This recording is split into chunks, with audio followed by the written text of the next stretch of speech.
Welcome back, everybody. Game number 3. This is going to be a banger. Is it going to be FFG who will get taken out, or is it going to be Rogue? But with that being said, let's go ahead into the draft. Okay, tricks. You know, we saw what Blue Jay was able to do with that Chimera. And I really love what Man of Class said. He was like, Chimera see, Chimera do, Chimera walking all over you. Is he going to be a pick or ban for this game? So knowing Mad Corporeal, I've seen him in scrims pull out the Chimera to pretty good success, especially after seeing what Blue Jay is capable of doing on that pick. I think that Chimera is a much higher priority for this game. I think that the Bellica is still going to remain a high priority pick or ban as well. You know, after Tekken Kid, he was 0-1-16 last game. He's getting so much value out of that Seismic Assault. And we saw Brad get so much value out of it in game 1. So I think that those two picks for game 3 are definitely going to be, you know, I'm expecting them to go in the first round very, very early, especially since there's not a lot of like ways to contest the Bellica pick. But we're seeing the Sevarog ban out of Rogue. I like that. That's still giving credit, you know, to For Fun Gamers saying, hey, this still destroyed us. We don't want any part of it. We don't like that super scaling tank. We want to do things without, you know, a time limit. It's also interesting to see that both teams seems to really favor being second pick, because no Forefront Gamers lost, so it's their choice and they go for the second pick, second ban, and here they go for the ban steal. And so they go back to what they have done in the first game that has worked very well for them, while leaving the Richter open but removing the steal out of the draft pool. So here we both have the Bellica and Decker open, and I think like it's kind of like what Rogue is debating. Do we want the Bellica that was like very strong like for Tekken Kid previous game, and also like very strong for Bree the first game, but also like we know that Tekken Kid is such a monster on the Decker, so what do we want to prioritize? And I guess like that's what they're debating here, because I don't think they're gonna let like, they can also like leave both Bellica and Decker, but I think that's a death sentence if you do that, so I wouldn't expect that to happen. Yeah, it is interesting to me that they keep, you know, prioritizing the steal ban. After we saw Pinzo on Greystone, he did just fine. So it's, I know that's his comfort pick, and you had Zephyr play it to pretty good success, you know, early game, last game. It's interesting to me that they're still prioritizing that ban, given that there are, you know, higher priority picks and bans. It could be that they're trying to leave two of the very strong picks open since they are second pick, they can pick up two of them. And we see Rogue picking up the Decker that's going on to Tekken Kid. We know it's one of his favorite characters. He prioritizes it a lot. We saw Peak use it to pretty good success earlier in this series, but I think Tekken on Decker, he's already such a proactive player. He likes to run around the map. He's really good at hitting those skill shots. This is going to be scary for the duo lane of For Fun Gamers. Also, like another thing that will be very, very scary is like Decker with Gideon, like when Wangle is on Gideon, is actually like super duper scary, because they combine so well the Rift Walkers into Cosmic Rift, into Ion Strike, into Black Hole, and by leaving the Bellica open, it's very likely that the Bellica is going to get picked, so it's very likely that Wangle will be open to either get the Gadget, which also works very well with Decker, or the Gideon, and suddenly like you have already like Tekken Kid and Wangle looking very, very strong together and be able to dominate like this early, mid, and late game, whether they go for those picks. But they go back to the Richter on the side of Forefront Gamers. It worked very well. Bellica is also like a very good way to setting up the Richter Replash, whether you put it in support or in the mid lane. And so like they just like kind of try, I feel like For Fun Gamers, they had a decent game too, but they end up losing. And so they just like, okay, let's go back to what we have been doing in the first game. And it has been working wonderfully. And so like just try to repeat it again, I guess. Yeah, we've seen both of these picks have pretty good success so far. We've seen Bellica, you know, win both of her games so far. We saw Richter, Mad Corporeal was on that game 1. I know Peak plays it as well, and I'm pretty sure Zephyr plays it. So a lot of flexibility in these first two picks from For Fun Gamers. But the Gideon, Chimera coming out, like you just mentioned, the Gideon on top of the Decker, their abilities combo so well. We didn't get to see the Tesla Dome containment fence, but maybe we can see the Black Hole containment fence combo this game. And the Chimera coming out from Rogue again is this just has to be giving like instant PTSD flashbacks to For Fun Gamers. Blue Jay walked all over them last game. He was such a dominating presence. He was everywhere all the time, 24/7. He was in your jungle. He was under your bed. He was ganking your laners. But the Drongo coming out for Fun Gamers, I think, you know, gives them a little bit more survivability than they had last game. Yeah, but that Drongo pick like kind of screams to me that we're scared of that Chimera. Like I don't feel like Drongo is that amazing when it comes to like countering like what Rogue's team is doing right now. I don't feel like Drongo was also like super scary if Rogue was going to pick that. And so for me, this Drongo pick kind of pick like either comfort pick or just like, oh, this Chimera was so hard for me to play that I just want a very safe pick that I can peel for myself and be safe. Maybe there is some idea behind with the double silence, but I'm slightly scared with that Zongo pick that maybe like it's just like Bloodshay has entered into their head with this camera pick. When we go for the Revenant ban, we don't want to face like the Revenant with the Decker. I guess like that means that they're fine if the Twin Blast goes through or this type of pick. But yeah, they don't want this Revenant to be there. Even though like I feel like with Richter, Bellica, you have a lot of opportunity to just like pick up that character. But yeah. Yeah, it is interesting, the Revenant ban, because it didn't seem to be doing that much for Haru last game. You know, we saw a couple times he had some, you know, we'll say like looking at the map challenges where he kind of just walked into 3 people, maybe had to burn an escape or something. He wasn't pumping out like a ton of damage. Like I said, it was really just kind of the Wangle Blue show. But it is giving a lot of respect to Haru. You know, the Revenant is capable of pumping out a lot of damage, especially with Decker. Maybe they're more scared of the combo rather than, you know, the individual player character. But phase ban coming out from Rogue, that's interesting, but I kind of like it because it does keep the Chimera from getting kind of, you know, robbed of his kills. It sucks when you jump on somebody, the phase pulls them away.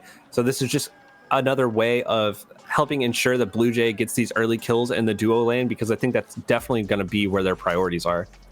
And I love that phase ban because like I feel like here with the Decker already on lane, the only pick that were allowing Bellica to go into mid lane was this phase pick. Otherwise, like there will be like some trouble. And this phase pick with actually like activate completely this Richter jungle with Bellica in the mid lane, phase in the duo lane, then like this Richter jungle like looked very scary. And so they forced kind of like the Bellica into the support role. That's why we see the pick of gadget for Forfun gamers, even though they have like some decent setup, but it's not amazing. And we decide to finish the draft on the set of Rogue with Murdoch, Greystone. They try to go for the Greystone again. I do hope Forfun gamers don't get baited once again by the triple life Greystone.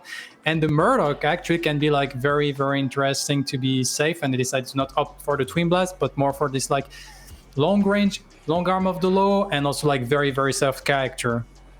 Yeah, the Murdoch, a very surprising pick. We've seen him kind of fall out of favor with these teams ever since, you know, Drongo, Kira, Twin Blast. It's kind of all we see. We've never really seen Sparrow that much. But we used to see the Murdoch a lot, and I feel like he's just kind of, you know, outclassed in terms of damage, mobility, safety, or some combination of the 3 by these newer characters. I like Pinzo on the Greystone again. I think it's a safe pick. I think it's a good pick. We saw him die early to Zephyr, but it didn't end up mattering that much. He was able to, you know, scale up, become super tanky, become this huge distraction, and then Feng Mao for Forfun gamers. I really hope that's Mad Corporeal on Feng Mao. Yeah, I would assume it is probably putting the Richter against the Greystone, because I don't really see like the Feng Mao facing a Greystone being like very that great. But for once, I kind of feel like I prefer the draft on the side of Rogue. Like I feel like Forfun gamers was going for something, but then it kind of fall apart. We do have the gadget, we do have the Feng Mao, we do have the Richter, and so we have like bits and pieces right and left, but nothing really like feels super coherent. Where here like we have Decker, Gideon, Chimera, Greystone just want to dive the backline, while the Murdoch is keeping the farm going on with the long arm of the law to keep up the kill. And so like I feel like Rogue draft here for once is actually like ahead of what Forfun gamers is trying to apply. Yeah, I think that overall the team comp is definitely much easier to execute on the side of Rogue. Forfun gamers, they have a couple combos that are like onesies, twosies, you know, like the Richter Bellica combo is really good. The Gadget Richter combo is really good, but their team comp as a whole, like not all 5 pieces are in sync. They don't link up across like a big team fight. So I think hopefully what they're going to try to execute here is a much more skirmish oriented strategy, which I think is where they excel because they are such good individual players, where they say, hey, we're going to 2v2 you, we're going to 3v3 you, we're not going to take these big 5v5 team fights, because I think that's kind of where their synergy starts to break down. That's where the communication breaks down. You notice some problems with targeting, you notice some problems with positioning, but I think if they can force these 2v2s, these 3v3s, where the communication matters a little bit less, it's more on the individual player to kind of get these picks, get these damage out, I think they can really excel in this kind of playstyle. We know what Rogue was able to do with the Gideon, the Chimera, and the Greystone, but FFG didn't take that away, it seems. Are we going to see another repeat of Game 2? Trix, you kind of mentioned the skirmish strategy that For Fun Gamers will have, but Mugi, what does FFG need to do to go against Rogue's team comp? Well, it's kind of complicated. I feel like they can scale okay. Once again, Gideon, Chimera can have trouble in the late game, and they still have like the gadget, the Bellica, but at the same, like, it's so rough. Like the Rictor needs to absolutely not get behind because that's their only front line, and they have a Chimera, Gideon, Decker, Greystone to chase the Rictor. And if that front line like falls off, like the rest is just gonna fall apart very, very fast. And then you have a Feng Mao. A Feng Mao is good at picking up target, but you're not picking up a Decker, you're not picking up a Gideon, you're not picking up a Chimera, you're not picking up a Murdoch, you're not picking up a Greystone. It's like to be fair, I really probably try to get like some execute pick like Trix was saying with like Bellica, Sneak Assault into a replash, and you get the pick quick and you disengage, and try to repeat that like every single time and you snowball, because I don't see anything else on the side of For Fun Gamers. All right, well, before we go into this game number 3, Trix, anything else that you'd like to add? It's crazy. If we see the reverse sweep, then it will be truly the Wangle diff. It will be the hotel Wi-Fi diff. But I think that there is a chance, like Mugi mentioned, that if For Fun Gamers can kind of execute on their strategy, get these picks quick, and then get out, that it could be a difficult road ahead for Rogue. Yeah, I can just imagine like Wangle in his hotel room with his gaming laptop just playing Pred, the dedication. But without further ado, we've got Lance and Man of Class.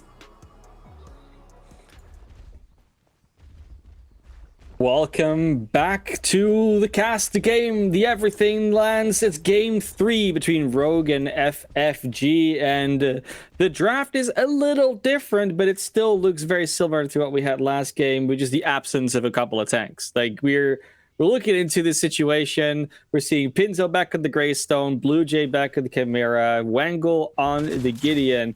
I mean, at this point, FFG went to like the brilliant outdrafters to the kind of getting baited into a couple of things here. Let's hope they can execute and not let them be run over like they were last time. Yeah, and I think it shows one of the strengths of they picked the Bellica early in the draft. I believe it was their first rotation, and it shows the strength because you think, oh, that's probably going to be Bry. He really shined on it in the first game. But it's such a versatile pick, and it's so good in the support lane that they see that Gideon match come out. That's not a super good lane for Bellica. One of the few lanes she has that she doesn't just like completely dumpster and dominate, honestly.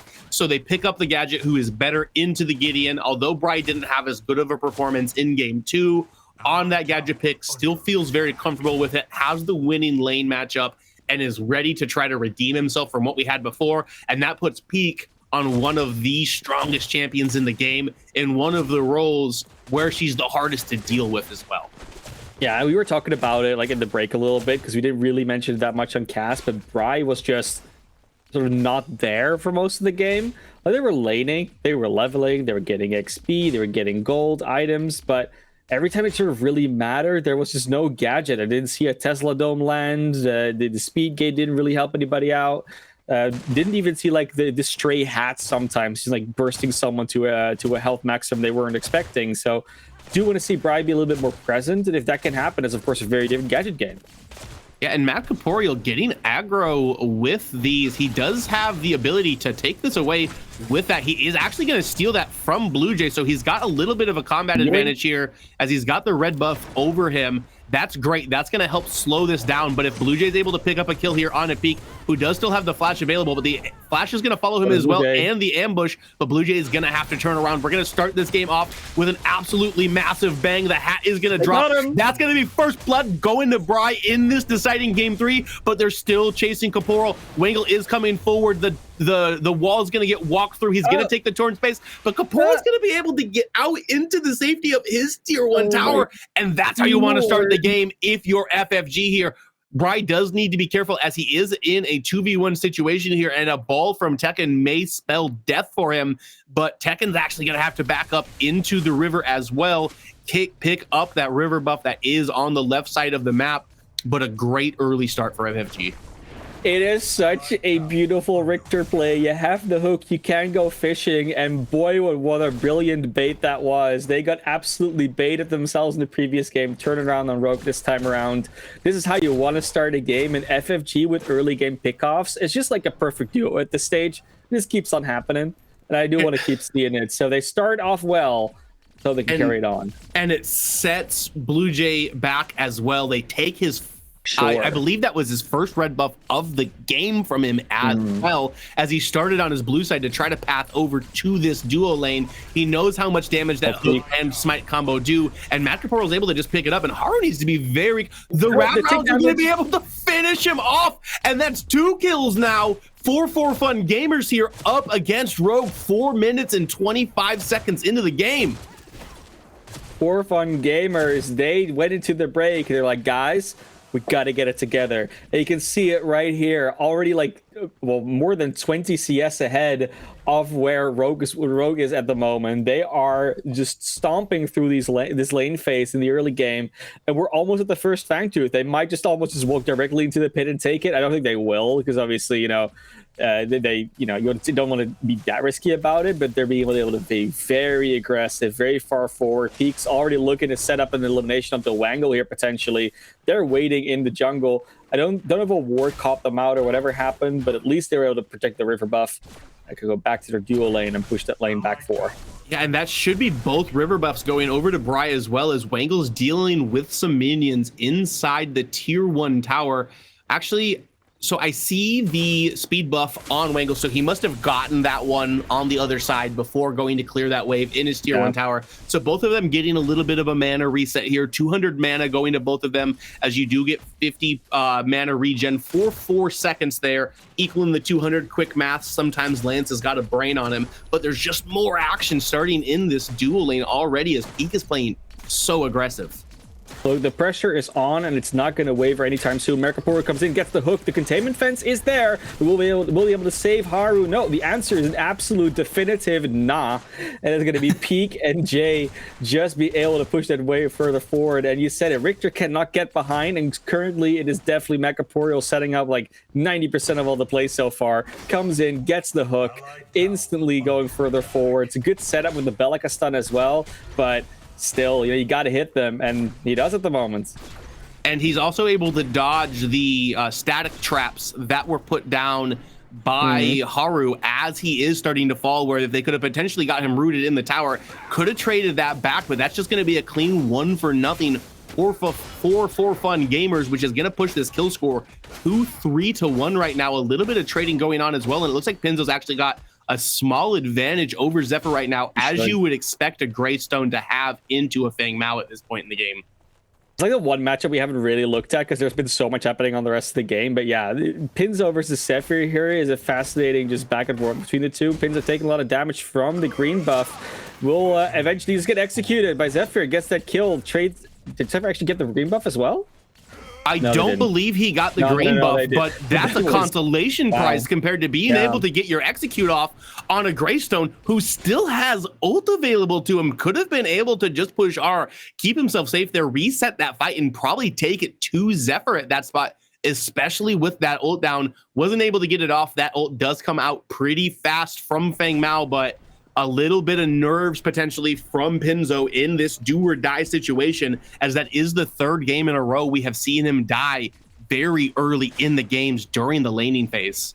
It's like Pinzo didn't see it coming. It was a very strange interaction that was. Now Bry, in so much trouble. We'll be able to dash out. The black hole did get activated, so that's going to be a cooldown gone for Wengo at the moment, and that might be the call to just go into the pit at the moment. You know that black hole is not going to be there. You see Pins on the other side of the map, so you have a faster rotation as the Feng Mao, but neither team really wanting to go for it just yet. And the Tesla Dome does look like it was burnt, or it wasn't burnt from Bry here, just the flash there. So if they do decide to move over towards this Fang pit, they will have the ult advantages. However, I'm not sure that they are super wise to where Blue Jay is at, as he is clearing his blue buff, or I would have expected them to start ripping this already. Yeah, also Blue Jay is very likely to just solo the mini prime at some point in time, so they do have to be wary of that as well. Not a lot of vision around the Orb Prime pit at the moment. We'll see Zephyr And Pinzo just facing off. Everyone got to pushing these waves back forward. Jay and Peak so free, and now they're going to go into the pit. We see the Richter already there. There goes Bry too. So it's going to be 4 players from FFG into the pit.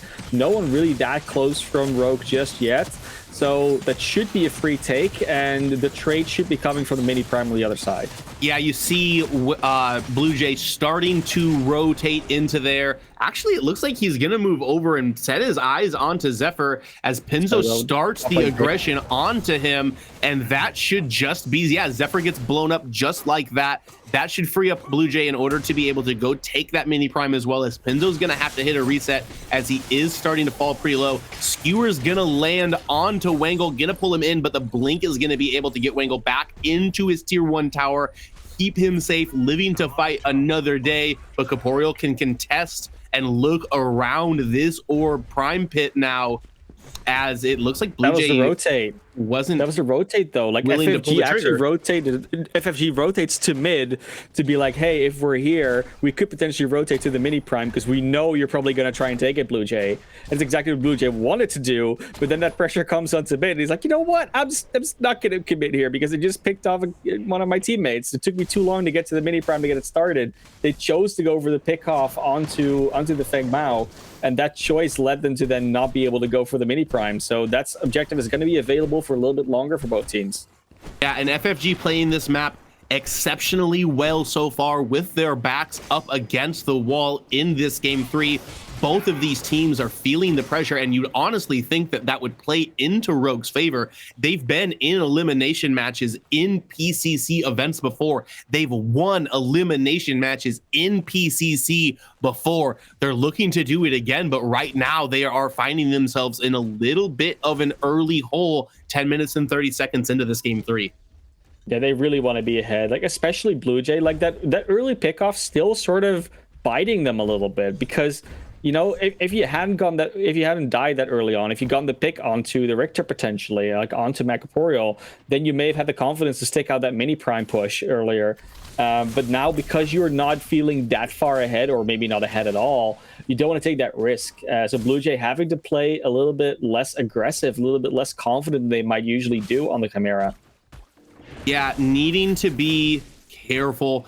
Chimera is, like, although he is in a very strong position in the meta right now for the competitive scene, he is still a stat stick. If he is behind, he cannot execute the things that he is trying to do, won't be able to make a difference when he uses that ambush, jumps in on top of somebody. If he's behind, they'll just blow him up. They'll just kill him right away. And then what you're doing is basically inting. So you got to be careful about that. Blue Jay's a really smart player. He does a lot of the shot calling and the ideas of where people are rotating to, has really good game sense. And he's going to know that he's behind, and he's going to know that he needs to scale up, that he needs to do some farming, and expect to see that from him after this potential gank on Debray. He's actually getting sandwiched right now. Blue Jay needs to be a little bit careful, but should be able to just walk into the tier 1 or into the mid lane with the safety of that tier 1 up still behind him.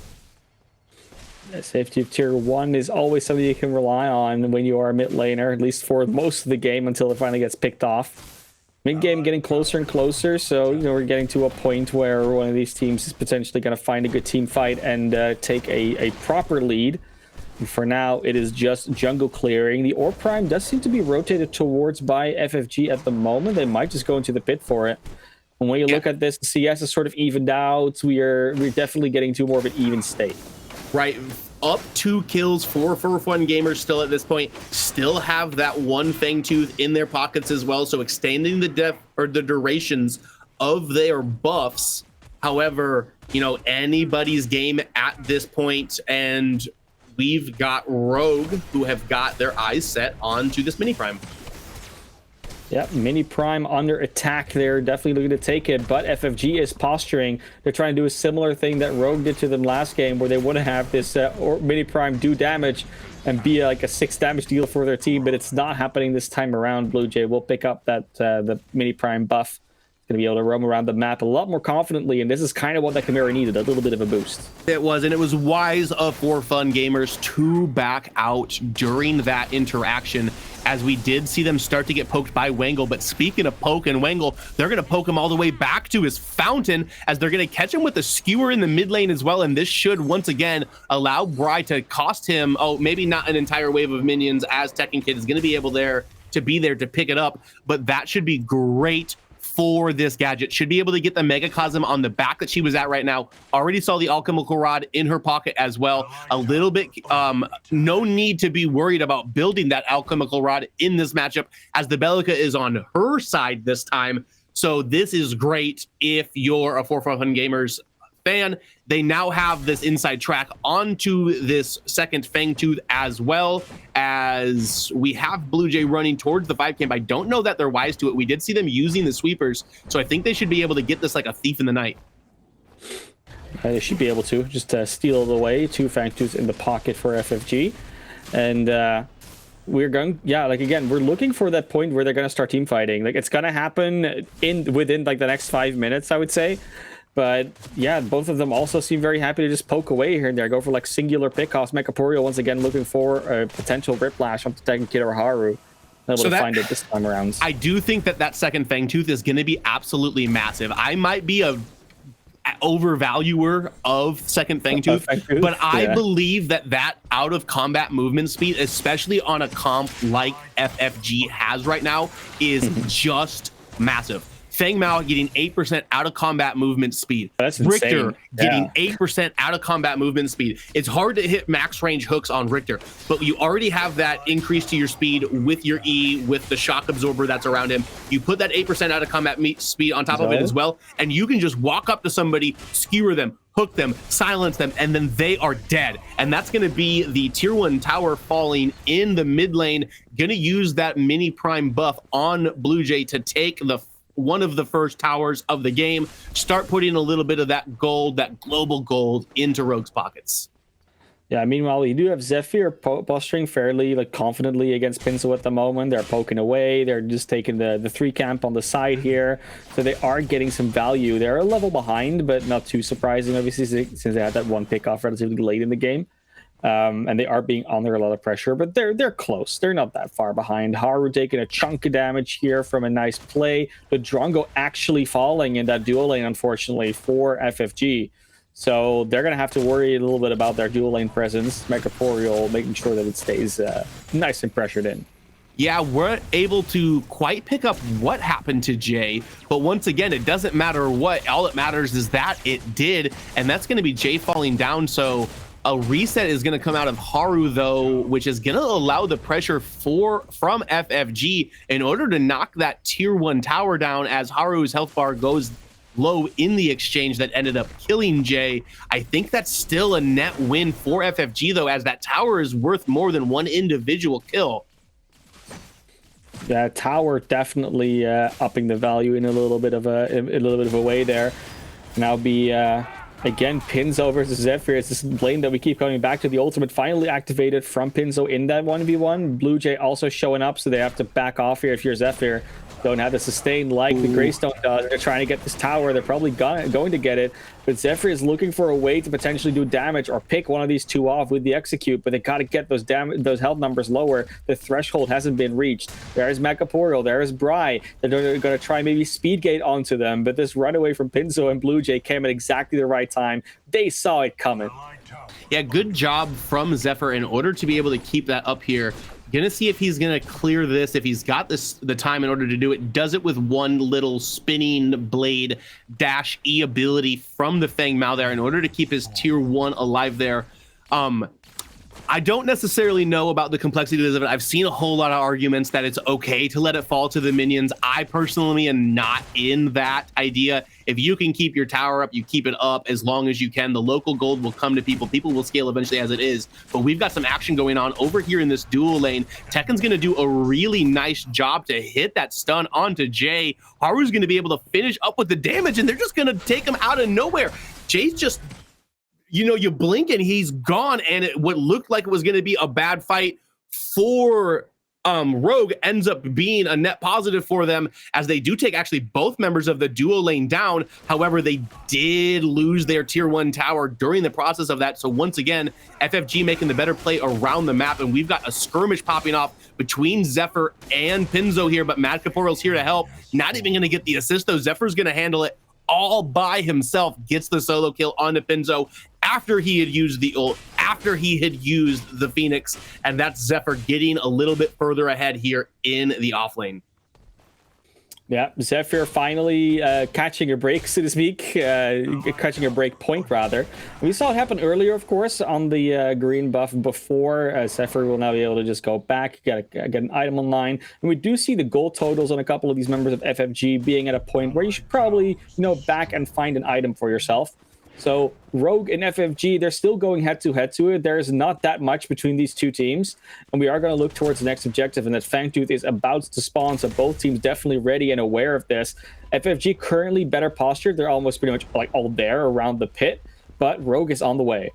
Yeah, and Rogue needs to be on the way. They cannot afford to give this third Fangtooth up.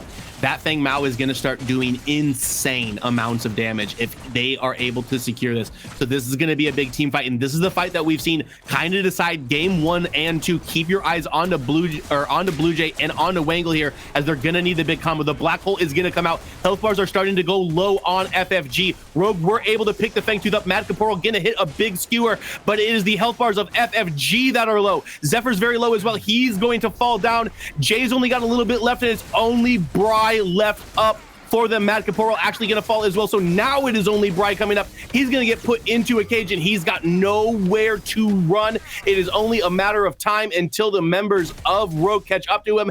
Tekken with a long range lacrosse ball onto him as well. And every single game, every single one of them, this third Fangtooth fight is the one that matters. And game 2, it was Rogue that came ahead in the fight. Game 3, it's Rogue that comes ahead in the fight too. We were waiting for the team fight to happen. It finally does, and it goes the way of Rogue, like you said, just like game 2. Unfortunate for FFG, that is the case. That is what happens. They're not out of it just yet, though. It's one team fight. There are just picks that have gone back and forth between these teams, but they might have to do a slight adjustment of the strategy. They might want to try and split push a bit more because these team fights just do not seem to go. And the devs talked about it a little bit. They said, there's a lot of these smaller combos, these like individual hero powers that matter, but it always seems like if you put them as a 5 lineup, there's just one piece that's slightly out of place. Like one of these heroes just doesn't belong here. And you can argue which one it is every which way you go. Like obviously, there's an argument for not all of them, but for at least for like a couple of them. But Rogue doesn't really have that issue. Like sort of everything that Rogue has fits within like a team fight, but it also fits within their composition as a whole. And FFG has to find a way around that issue. And split pushing seems to be the most obvious. Like the thing that you don't feel like as a presence in a team fight, just have that push on its own. The individual power levels are there for these heroes, so use it that way.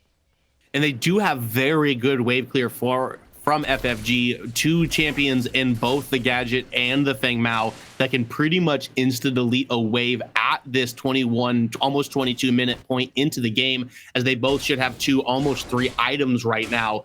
So they do have the ability that they've got 2 really safe split pushers. They've got the ability to divide the map, spread it out. However, I'm worried that they don't win the individual skirmishes either, as they've had a hard time protecting Jay in these fights. You've seen him fall down early, and he's really the main member of FFG that's pumping this damage out, especially if you're going to commit either Bry or Zephyr to the split push. Yeah, Zephyr is now kind of waiting in the jungle with Peak. They're just trying to find an opening. I think it's a good thing, though, that they see that Pinzo's on the other side of the map. Like, you don't have to worry about that Greystone just being a pain in the butt. And it will be just a clash between the other 4 members. But once again, we do see where is Bry, because Bry's now on the Gadget on the other lane. So in this team fight, there's not going to be a Tesla Dome. There's not going to be any drones flying around. Peak, like you said, in trouble, will get blown up by the black hole. They do get the trade back onto the Gideon, but that's the Richter gone. And now it is just FFG worrying about not having a tank, not having anything in the way. And Rogue just capitalizing on this. And Rogue's on the side of the map that they could easily turn towards this Orb Prime, as we are 23, almost 24 minutes into the game right now. Wouldn't be surprised to see them, hovering around that area, as we still have 15 seconds left before Peak is going to be up, 15 before Mad Caporal as well. But it doesn't look like they're quite ready to take that, with the health bars getting a little bit low from that skirmish. Yep, the skirmish is coming through every single time in favor of Rogue at this stage of the game.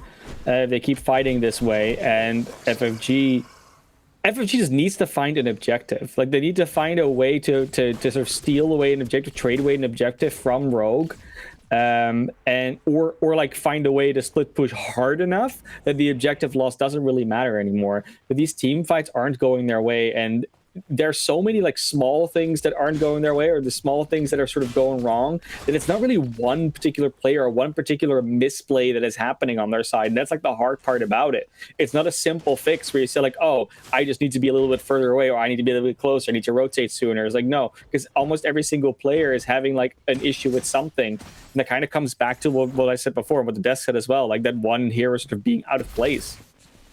I completely agree with that. I think this would be a great time for us to try to take a tab screen, see if we can find out who the strongest members on both teams are. We see Jay at 5-3. We see Pinzo kind of trying to help lead the way. Haru is at 7-2, already at 3 items with the great sword as well. So just dealing so much damage. He's got the Liberator in order to deal with a little bit of CC as well.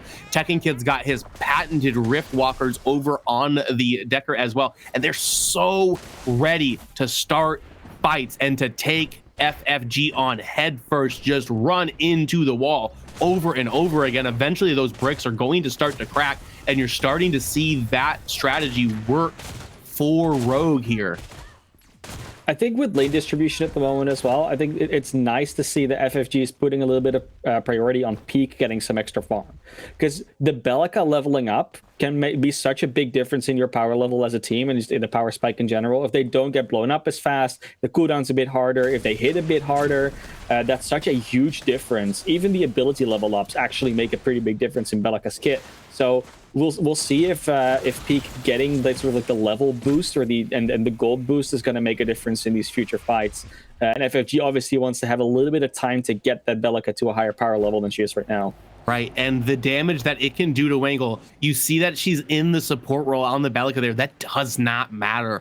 Her ult scales off of how much mana you are missing, and Gideon's a character that blows through mana fast. Doesn't build the Alchemical Rod because it just doesn't itemize well into what they have. Very easy for them to get below half mana, get even lower than that as well. And once Peak gets to level 16, if Wangle's below half mana, he's just dead if he's there.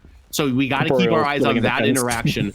We do have Pinzo getting some real good split pushing going on over into this tier 2. Not quite able to get the wave all of the way in, although that is a siege wave. He's going to have to back up from it. They don't see where Bry is at on the map, and he knows that it's dangerous to be overextended there. Good little chunk of damage is going to come out of the tier 2 tower, though. As if you're rotating over as well. They've turned to Prime. They've turned to Prime. They find it. Yeah, they're definitely going for it. And of course, it's a full Orb Prime. It's already been 27 minutes, Lance. This game has just been flying away from us. Blue Jay smacking away onto that Orb Prime. I don't think, no one in FFG knows. They're going to go for the Primal Fangtooth. They will prioritize that. We've seen this trade before, but this time around, it seems like FFG, I mean, they could really use the team fight boost, obviously, but the lanes are in prime position for Rogue to capitalize on this, and they're going to take the objective away. We do somehow get Pinzo into the pit, trying to steal it away, will die for it. Might not have been necessary to give that kill away, and FFG wasn't really distracted anyways. They were going to take that objective. Yeah, a nice try nonetheless. I think Pinzo's objective there is to try to get in and keep them in the pit and delay them, so the rest of Rogue can rotate over and try to capitalize on it. Pinzo just went down a little faster than possible, or that he was probably expecting. I'm sure that Mad Caporal got a silence onto him, which didn't allow him to cast that ultimate ability. As we do, either there is a bug. No, it's not bugged. His ultimate is still up after he just passed there. So, just trying to do the things that we saw Pinzo do in game 2, delay that a little bit, allow his team to make the right map play. And he sort of did that with the fact that they got the Orb Prime, but he was definitely trying to buy time for his team to get in there and fight. Yeah, I think they definitely were. Maybe they were either sort of underestimating FFG's power level, or maybe thinking like won't get silenced. Like I do think that was a little bit of wishful thinking in there for Pinzo. I don't really agree with the play because I don't think Rogue would have gotten there on time. But you know, it's a nice theory at least. The theory was a nice idea. It just didn't really work out in practice. Now we have Zephyr split pushing on one lane. Rest of the team sort of in mid, trying to find something else while they have that numbers advantage. Greystone now back on the map, though. That's not going to happen anymore. Instantly going to rotate over to that duo lane to stop the wave from pushing in. And a little bit of aggressive posture here. I do like this, like stealing some enemy camp. This is a similar spot that we saw in game 1, where they were handshaking these neutral objectives that ended up going in favor of FFG during that game. But I think that the Primal Fangtooth played into their strengths a little bit better than it does in this composition. Actually, no, hold on a second. Let me completely scratch that. Jay on the Drongo with the burn on top of the burn. Gadget on Bry, or Bry on Gadget with the burn on top of the burn. Mad Caporal does damage over time abilities too. The Primal Fangtooth, the burn that it adds to this team is actually nutty, and they should be able to tear through these waves, and I actually think they've got a slight advantage because of where they're at in the combat. Yeah. And Pinzo doesn't have the Yor Prime, so he's got no way to defend this, and he needs to be careful because Zephyr with the Primal Fangtooth is going to just break him down. As you see Bry pushing into the right lane tier 2 tower as well. Mad Caporal's here in the mid lane trying to crack it down. Jay's throwing some auto attacks as well. Gonna have to dodge around the obstacles that are the static traps, but that's gonna be the tier 2 falling in the mid lane. The tier 2 falls in the left lane as well, and there's one member in Bry over on the right lane trying to take that as well. Wengel's kind of pursuing him. They got Black Hold, Wengel got them on the off lane, and now there's going to be a retreat coming out here for FFG most likely, because they got a lot of damage on them. They do find Haru. Pinzo now no, back there's traps. to the Greystone, get into the trap. Jay just trying to dodge and duck and weave around, but it's not going to happen. Not enough rules of dodgeball were being followed over there. Zephyr now going, just trying to sort of corral Peak back to safety, but Pinzo is chasing this down. Will you get away as Bellica? You'll have a stun. You'll be able to stop him. What are you doing, Pinzo? You don't have to chase this. Caporal, your health is not enough. You're gonna go down for this. That's the Richter you don't want to lose. They were able to get out. They had to retreat, but they give up another life that was really unnecessary there as FFG. Yeah, I question what Pinzo's doing, but he knows exactly what he's doing, and he knows that Tekken Kid's coming around to help him as well. Interesting to see Mad Caporal not continue forward there and like stay near where his teammates are. Maybe he's just trying to peel away from them because they feel like they lose the entirety of that fight, even if Mad stays around his teammates. But now it's going to be the opposite. We're going to now see Rogue start to get a little bit of a push here, try to take down some of these tier 2 towers. Peak is here to try to defend it, but he is still a support. Jay's going to show up as well, or Bry actually, I apologize. And they should be able to just kind of keep this tier 2 alive.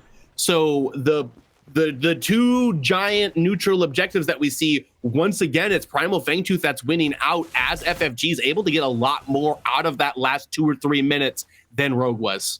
In terms of map control, for sure, I do want to bring up one thing, and I know like you're probably sad about this as well, but like, where is Bry when the big things are going down? Because they just got eliminated in the off lane by a Gideon. They just got blown up, and then there's no Tesla Dome, no speed gate for the retreat or the attack. Like, everything that happens in mid lane changes drastically when both the Gideon and the Gadget are there, honestly. But a big thing is that Bry again wasn't there, and I want to see this Gadget be part of these sort of open area fights. It's got to happen at some point. I'm waiting for it, but if it keeps not happening, that's a big loss in FFG's war chest. Uh-oh.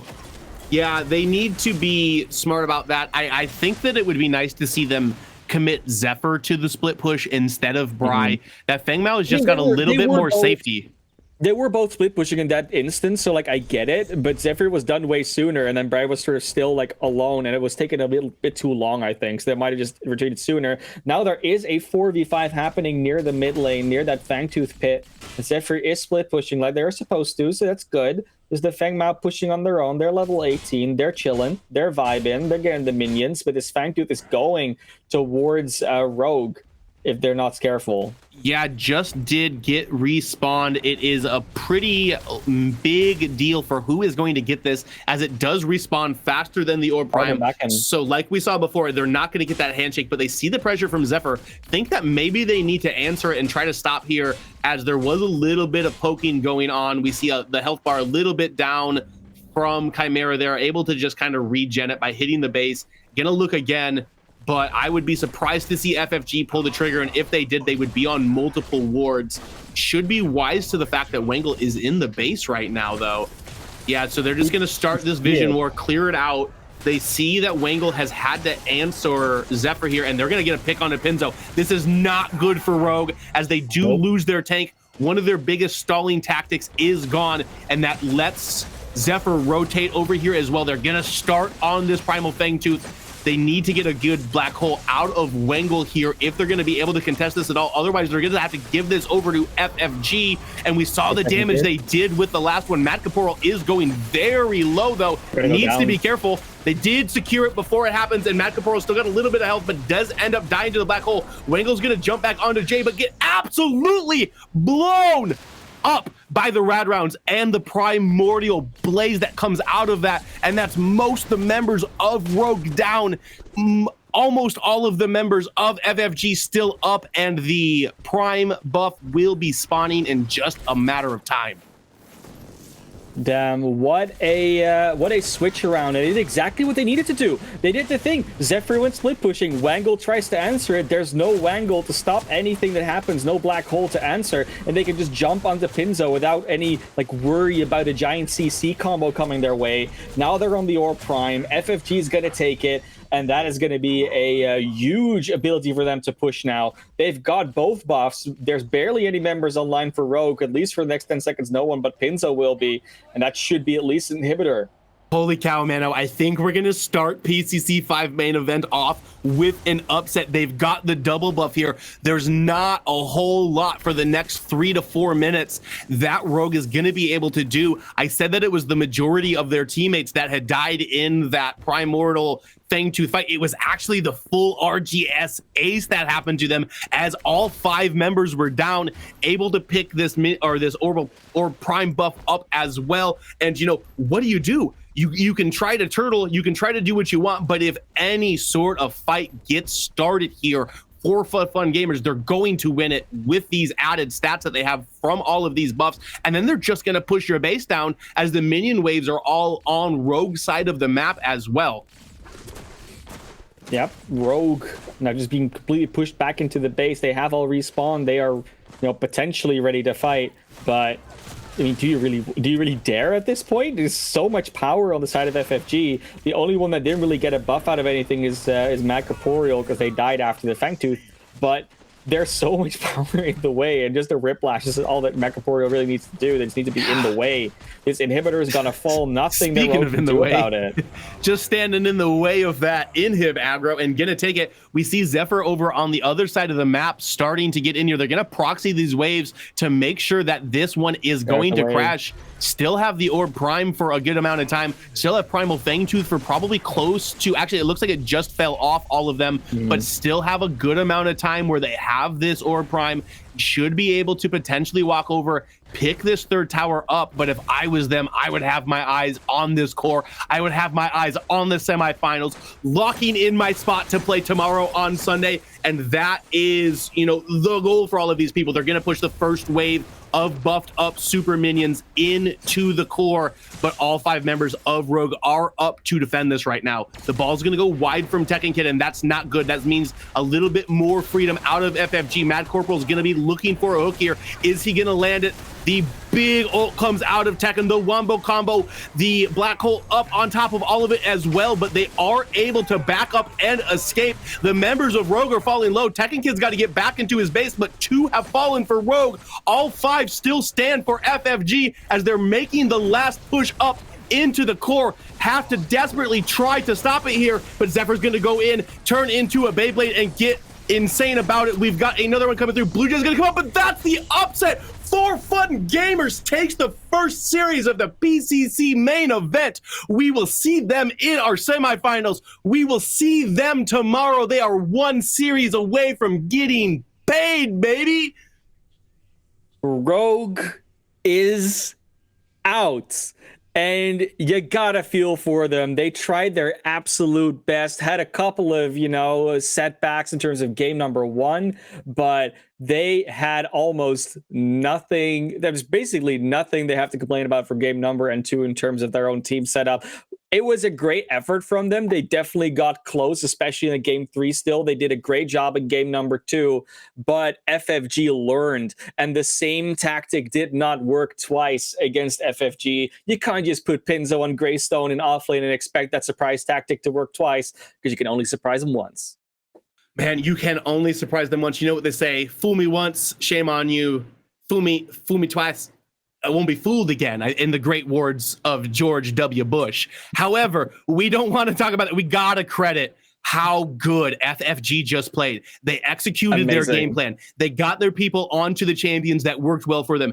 Zephyr absolutely going crazy over there in the offlane. Mad Corporal needs a sponsorship by Bass Pro Shop with the amount of hooks he was landing on Rogue's roster. Absolutely insane. I want to thank you, Man of Class, for coming through for this first series of the day. We will have Man of Class back with us tomorrow for the 3rd and 4th place matchup. I am Lance. I will be here for the next series, but we're going to send it back to our desk. Thank you, Lance, and thank you, Man of Class. Holy, this is just a 3rd game, first series of the day. Trix asked for a bloodbath, and a bloodbath he shall receive. How do you answer the double primal OP buff?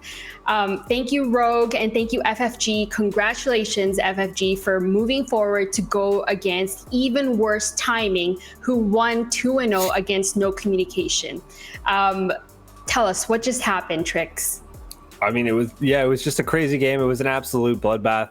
We saw a lot of trading back and forth, but then it comes down to one huge team fight. 4 Fun Gamers manages to wipe Rogue. They pick up the Ore Prime after they pick up the Primal, and then it's all over. And sometimes the game comes down to that. Like, once it's late enough in the game, the respawn timers are high enough, the objectives are into those like high stakes kind of fights. You get wiped once, and then against a team that knows what they're doing, that's it. What do you think, Moogie? Well, it was a crowd game, like a lot of absolutely bangers of team fight. It was the Mad Corporeal show, like at the beginning of the game. Finally, having Zephyr on the Fengmao being able to manage the Greystone by itself also help a lot. Tekken Kid is still an absolute monster on Baker. We have seen beautiful Wifties into stun, into Iron Strike. It was an amazing game. But one thing that I'm very, very scared right now is FFG winning against Rogue. I think very few people actually have seen that coming, except the man Seismic. And so I'm very scared about how Even Worse Timing is prepared for that tournament. And so the match that we're gonna see later, the semifinal for 4 Fun Gamers against Even Worse Timing knew they were going to be there, and so they probably prayed very hard against them. So no, I'm super scared about how Even Worse Timing is super strong going into that tournament. Yeah. Put some respect on these names. Peak, Mad Corporeal, Bri, Jay, and Zephyr. So Even Worse Timing will go against FFG. Our next match or next series that we'll be watching will be R&R versus the Professors. So that will also be a very spicy match to watch. But before we let Moogie go, is there anything that you'd like to, how are the people going to catch up with you? Well, I still have the chance to probably be here tomorrow, but yeah, as usual, thank you for having me here. It's a pleasure to be on the desk. You can catch me on my Twitch channel, Mugiwawa, and next week I'm going to review every single game that we have seen today. So that will be a blast if there is no wipe, but there is no patch, so they shouldn't have any replay wipe, so that should be a good time. And and of course, as usual, next Friday, a meta talk to go into data of the final phase of the PCC. It's always a good moment. Thank you so much for being a part of our stream. Shout out to Moogie, who also made the stats page that we saw earlier for Rogue and FFG. So thank you so much for that. But we're going to go ahead and take a quick break here.